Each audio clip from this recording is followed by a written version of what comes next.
Hello viewers and welcome to my new video. In today's video I'm going to be talking to you about something that I've discovered about my Hughes Kettner amp head, and specifically there's a little bit of a thing that if you don't know it might actually catch you by surprise. But before I do that, I'm just going to tell you this. We actually are in the middle of a heat wave here in the UK, so I'm really hot. I'm actually, I hope that proves to you how dedicated I am, to unleashing my videos onto you. All right, so let me just explain what I've got to tell you today.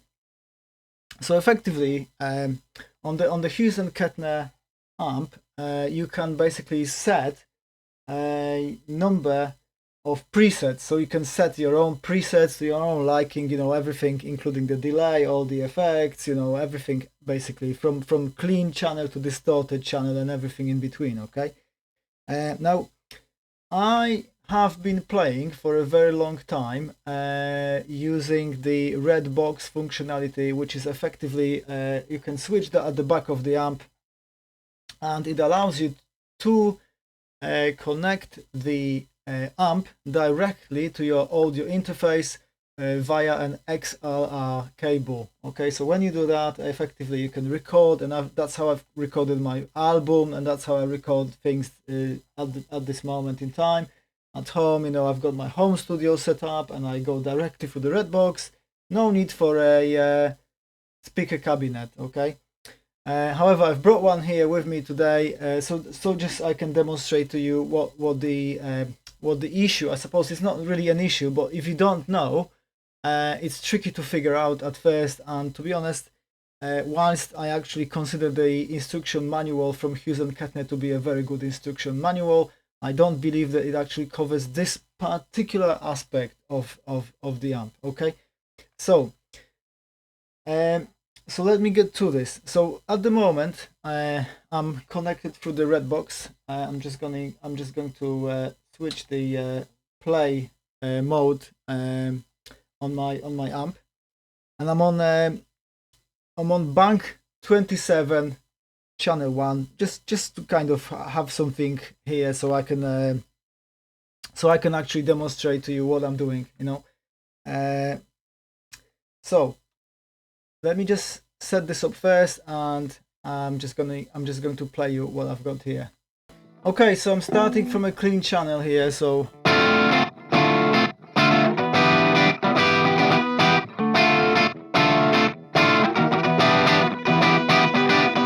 let's just make it into a crunch.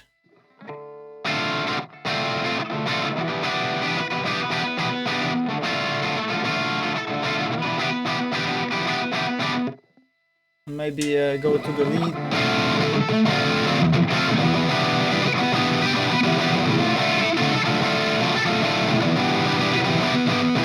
So really, I just want to show you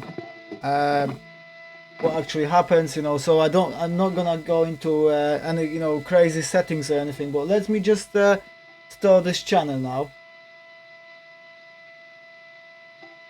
Alright, so this is now stored.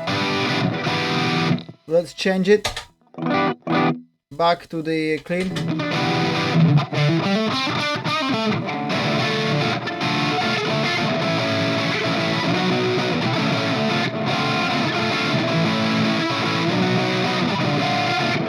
Right, so you can clearly hear that the setting is stored, and I've just recorded it through the red box. Now I'm going to demonstrate to you what happens when I plug this in to my speaker cabinet.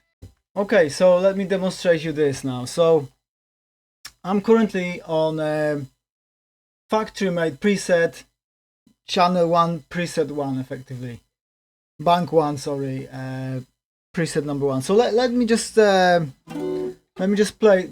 this to you, right? Sorry.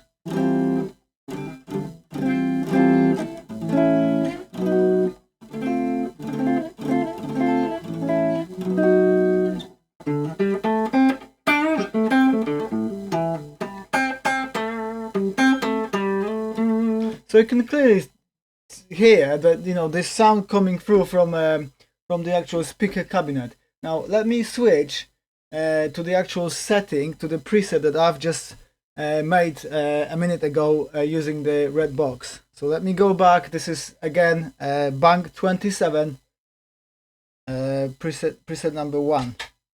Now let me see if there's any sound.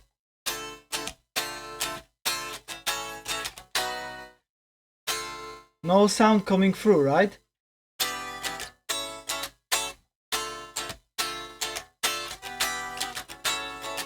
No sound whatsoever. All you can hear is just my strings, actually, you know, the sound of the strings on the guitar, but there's no sound coming from the actual speaker cabinet whatsoever. Now the way that I came across this issue was when, well, I was obviously recording everything here at home, and then I started practicing with a bass player. So the first practice, I went to the actual rehearsal room and I connected my amp to a speaker cabinet. I realized, well, all these presets that are made at home, they all of a sudden they didn't work.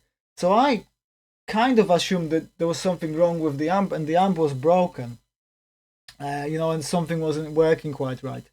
So anyway, after checking everything I could, at least at home, I messaged Hughes and Kettner and just asked them a question, you know, what is going on, you know, do I need to send it to you, or what is going on here? And effectively they wrote back to me with a very useful advice that isn't actually, like I say, directly described like this in the instruction manual, but effectively what they've told me is that the moment you plug in your amp into a speaker through the red box, sorry, at the back of the amp you've got something that's called power soak, okay? And that power soak, it actually has like 4 different settings on it, and you can kind of go for just 1 watt, you know, 5 watts, I think. I can't remember if it's 20 and 40, I think it goes like this. But effectively, this is like, say if you don't want that much power, actually, because you only are playing quietly at home, you can only just use 1 watt of power at that time, you know.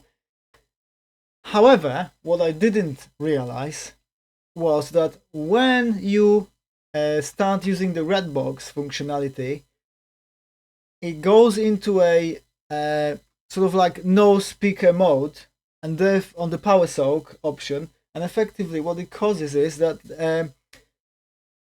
there's no sound. It's like cuts out all the sound. It's the sound that goes kind of directly, I think, digitally. So well, it goes for the XLR cable, but what it does is kind of cuts out the signal that would otherwise be coming sort of into a speaker cabinet, right? So everything that you record on the and also save on your presets, they're still there, but they only work in the red box mode, right?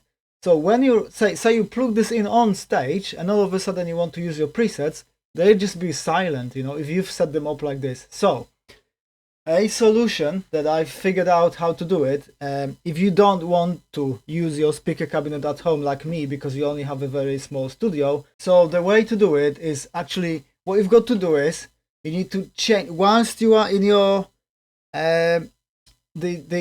on your preset that you want to be sort of active and audible, right? What you've got to do is you need to go to the back of the amp, go to the power soak, and click a different mode so it's not silent, okay? So I'm just going to do that now. So let me actually turn it around so I can show you what I mean.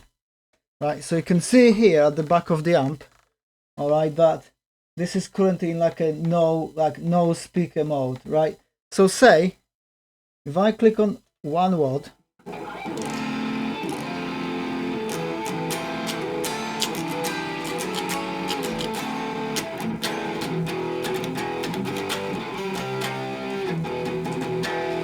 so the setting that I had previously, let me just change that.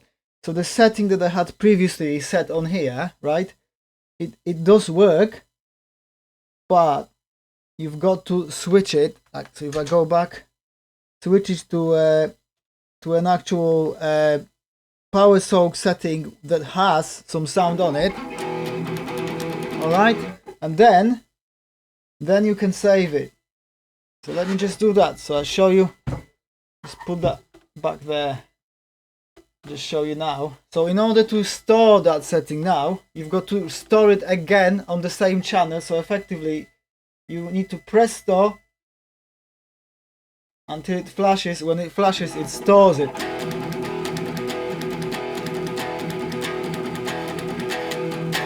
Alright, so this time what you're gonna be hearing now is effectively let me just switch that back, no sound,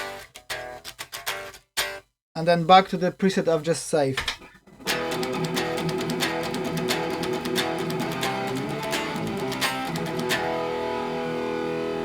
Right, it's there. So there you go. So this is effectively what you've got to do in order to overcome this problem. So if it ever happens to you, if you play at home, say for, I don't know, months, years even, never plug it in into a speaker cabinet, go through the red box, always remember that preset will only be audible whilst going through the red box. It will not be audible when you plug it into a speaker cabinet. In order to do it, you need to switch the power sock setting at the back so that it becomes audible first. Then you store that preset again whilst it's audible, and then it becomes audible.